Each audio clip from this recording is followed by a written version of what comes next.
शिवानी नावाची एक 12-13 वर्षांची मुलगी महाराष्ट्रातल्या नांदेड जिल्ह्यातील एका आदिवासी भागात डोंगराच्या कुशीत वसलेलं एक छोटंसं गाव, पावसावर जगणारी शेती, मातीच्या चुली आणि वेळ पडली तर भाजीऐवजी पिठलं खाणारी माणसं. त्या गावातल्या एका साध्या कुटुंबात 3 खोल्यांच्या कौलारू घरात शिवानी राहत होती. आई गोदावरी, सत्त काळजीत डोळे गरगरणारी, साडीच्या पदरानं चेहरा पुसणारी आणि कामात बुडलेली. वडील सुरेश, तोंडात एक काडी, हातात फावडा आणि कपाळावर सूर्याच्या उन्हातली रेषा. शिवानीला एक लहान भाऊ होता, बलू. तो मातीशी खेळणारा, पण अजूनही अक्षर ओळख शिकत होता. या सगळ्या वातावरणात शिवानीचं बालपण सुरू होतं, पण तिचं मन वेगळं होतं. गावाच्या शाळेत ती पहिल्यांदाच गेली तेव्हा तिनं नवीन चप्पल घेतली होती, पण त्या चप्पलवरही मातीच्या धुळीने झाकलं होतं. पहिल्याच महिन्यात तिनं शिक्षकांचं लक्ष वेधून घेतलं. वर्गात विचारलेल्या प्रत्येक प्रश्नाचं उत्तर तिच्याकडे असायचं. अंकगणित, विज्ञान, मराठी कोणतीही अडचण नसायची. एकदा तिच्या वर्गातल्या सरांनी तिच्या आईला बोलावलं. ताई, ही पोरगी वेगळी आहे. हुशार आहे. थोडं लक्ष दिलंत तर हिला पुढं नेता येईल. आईनं पाणावलेल्या डोळ्यांनी पाहिलं. सर, लक्ष द्यायला आमच्याकडे वेळ नाही. पोट भरणंच कठीण आहे.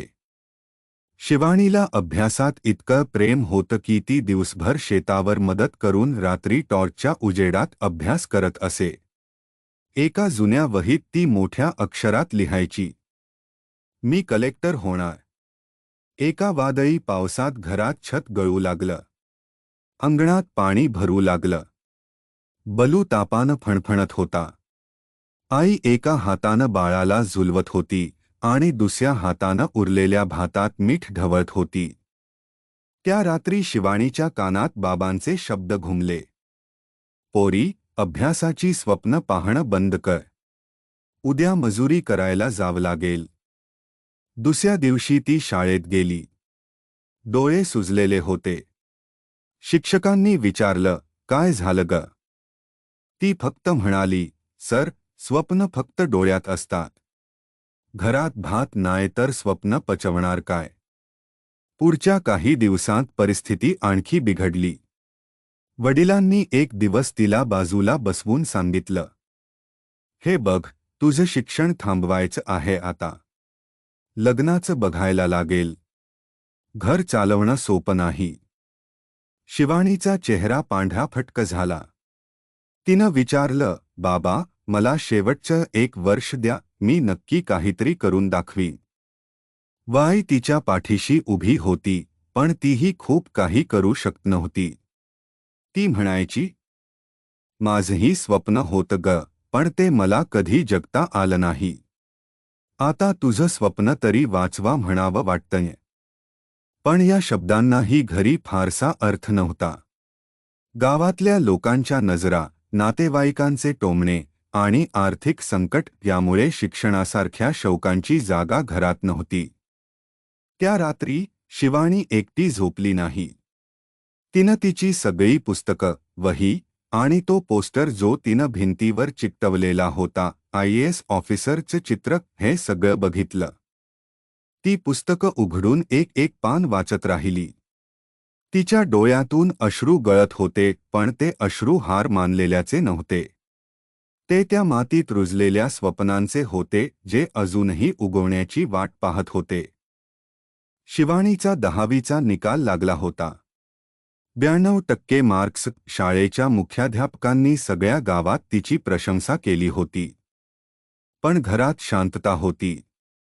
कुणालाही आनंदाचं कारण वाटलं नाही. कारण वडिलांनी आधीच ठरवून टाकलं होतं, शिवानीचं शिक्षण आता इथे संपलंय. ती फक्त 16 वर्षांची होती. आणि तिचं लग्न ठरवलं गेलं. नवऱ्याचं नाव अमर. एका मध्यमवर्गीय कुटुंबातला मुलगा. गावापासून थोड्या अंतरावरचं दुसरं गाव. चांगलं घर, शेतजमीन, ट्रॅक्टर आणि गावात थोडी प्रतिष्ठा. पण शिक्षणाबाबतीत विचार अगदी पारंपरिक. बायका शिकून काय करणार? घर सांभाळावं एवढंच पुरेसं. शिवानीचा विरोध, आईच्या आकृती आणि भावाच्या डोळ्यांतलं रडणं त्या सगळ्यांना झाकून लग्न लागलं. नव्या घरात पाऊल टाकताना शिवानीच्या हातात पुस्तक नव्हतं, पण मनात अजूनही एक स्वप्न होतं, कलेक्टर व्हायचं. सासरच्या पहिल्याच दिवशी सासूबाईंनी हातात झाडू दिला. सकाळी 4ला उठून दूध काढणं, आंघोळ झाल्याशिवाय स्वयंपाक घरात पाऊल नाही आणि घरातलं प्रत्येक काम वेळेवर व्हायला हवं, हे सगळं नियम. शिवानी शांतपणे सगळं शिकत गेली. तिनं तक्रार केली नाही. पण रात्री सगळे झोपल्यावर खोलीत उजेड न करता ती वही उघडायची आणि हळूच एक पेन हातात घ्यायची. अमरला ते मान्य नव्हतं. रात्री अभ्यास नको. कलोय मी दिवसभर. दिवा बंद कर. शिवानीचा आवाज दबलेला होता. पण मनात फक्त एकच विचार, मी खूप लांब आलेय, पण हरायचं नाही. अमरचा हान भाऊ रोहित. तो कॉलेजमध्ये शिकत होता आणि त्याच्या वहिनीला पाहून तो प्रभावित झाला. एक दिवस त्यानं विचारलं, वहिनी, तुम्ही पूर्वी शिकत होता ना, सोडलंत का? शिवानी फक्त हसली. हो. स्वप्न लोक ओरबाडून घेतात कधी कधी. त्या दिवशीपासून रोहित तिच्यासोबत अभ्यास करू लागला. त्याला वाटायचं, जर माझी वहिनी इतकी हुशार आहे तर तिचं स्वप्न मी पूर्ण करायला मदत का करू नये. शिवानीने तिचं दागिनं विकलं. सासरच्यांना न सांगता रोहितच्या कॉलेज फी भरली. त्याच्या पुस्तके, अभ्यास साहित्य, फॉर्म्स सगळं पाहिलं. ती म्हणायची, एक दिवस तुझं नाव पेपरमध्ये येईल आणि मी शांत झोपेन. एक दिवस सगळं उघड झालं. अमरच्या लक्षात आलं की दागिना कुठं गेला. रोहितनेही उघड कबूल केलं, वहिनीमुळे मी शिकतोय. त्या रात्री शिवानीवर चिडचिड झाली. अमर ओरडला, माझ्या घरात तू कुणाला विचारलं ना पैशासाठी? आमचं नाव खराब केलं. शिवानीला घराबाहेर काढण्यात आलं. सासरचं घर, तिची प्रतिष्ठा आणि तिचं आयुष्य एक क्षणात उद्ध्वस्त झालं. शिवानी आपल्या माहेरी परत आली. पण ही तीच शिवानी नव्हती. आता तिच्या डोळ्यात रडणं नव्हतं, फक्त निर्धार होता. तिनं एका महिला प्रशिक्षण केंद्रात नोकरी धरली. दिवसाला 150 रुपये मिळत होते. उरलेल्या वेळात ती एक खासगी शिकवणी घ्यायची, मुलांना गणित, इंग्रजी शिकवायची. अथक मेहनतीनंतर रोहित UPSC परीक्षेत पास झाला. गावात गाडी आली, सायरन वाजत होता, लोक उभे राहिले आणि त्याने गेटजवळ उतरून सगळ्यांपुढे वाकून शिवानीच्या पाया पडला. वहिनी, आज मी अधिकारी आहे, फक्त तुमच्यामुळे. गावात हलकल्लोळ झाला. पेपरमध्ये बातमी आली, एक स्त्रीने तिचं स्वप्न दुसऱ्याच्या यशातून पूर्ण केलं. गावात रोहितचं आगमन म्हणजे एक सणच झाला होता. पण त्या दिवशी ज्यांचं नाव कोणी घेत नव्हतं, ती होती शिवानी, कारण तिचं योगदान कुणाला माहीतच नव्हतं.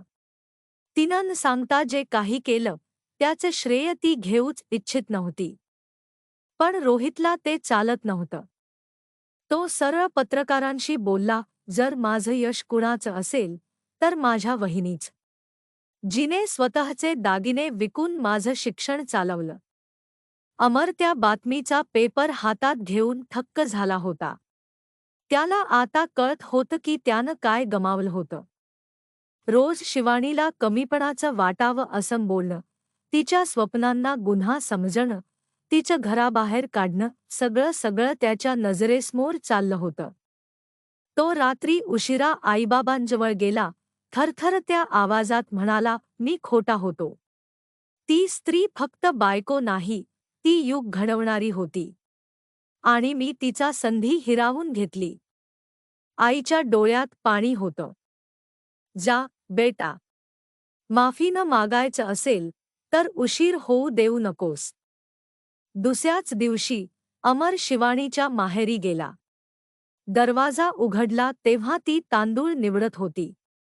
अमरच्या चेहऱ्यावर एक वेगळी शांतता होती, गर्व नाही, कणाचाही अभिमान नाही, फक्त खंत आणि नम्रता. शिवानी, माफ करशील का? शिवानी एक क्षण थांबली. तिचं हसणं आज पहिल्यांदा अमरला फार खुपसल्यासारखं वाटलं. ती म्हणाली, माफ केलं, पण विसरले नाही. कारण आठवण ठेवली तर पुन्हा तसंच वागणं होणार नाही. अमर शांत होता. तू आमचं घर सोडलंस, पण एक माणूस घडवलास. आता तू परतीये, पण सून म्हणून नाही, ते प्रेरणा म्हणून. गावात सत्कार, परंपरा मोडणारी सन्मान यात्रा. गावातल्या मंदिरात एक मोठं कार्यक्रम ठरलं. साधं पण भावनिक. मंचावर रोहित उभा होता. त्याच्या शेजारी अमर आणि शिवानी. माईक हातात घेत रोहित बोलला, ही माझी वहिनी नाही तर माझं नशीब आहे. ज्याचं स्वप्न स्वतःसाठी होतं, पण तिनं ते माझ्यासाठी जपून ठेवलं. आज मी कलेक्टर आहे, पण ती माझी आधीपासूनची अधिकारी आहे, मनाची, मूल्यांची आणि माणुसकीची. संपूर्ण गाव उभं राहिलं. टाळ्यांचा आवाज उसळला. शिवानीच्या डोळ्यातून अश्रू वाहत होते, पण आज ते वेदनेचे नव्हते, अभिमानाचे होते. शिवानी आता सासरी परत आली होती, पण यावेळी घरातल्या लोकांची मानसिकता बदलली होती. ती गावात महिलांसाठी एक वाचनालय सुरू करत होती. जिथे छोट्या मुली येतात, पुस्तक घेतात आणि शिवानी ताई त्यांना सांगते, तुमचं स्वप्न लांब असू शकतं, पण अशक्य नाही. फक्त झुकू नका.